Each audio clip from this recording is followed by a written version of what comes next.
คว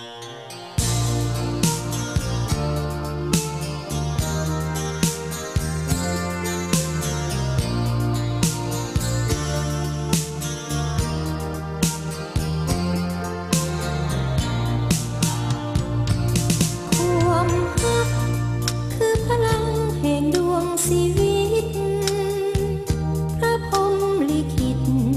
เนรมิตมาพบกันฮักเฮาหวานซื่นสมชื่นสุขสันต์เฮาเพ้อลำพันถึงวันเข้าสู่วิวาสร้างหวัง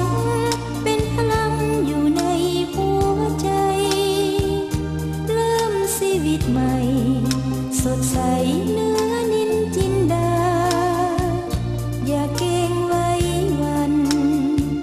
ฝูงมารอิจฉาแม้นสิ้นชีวาอย่าเปลี่ยนทางห่างไกลเปียกเขาล่องเรือไปตามสายทานห่วงประสา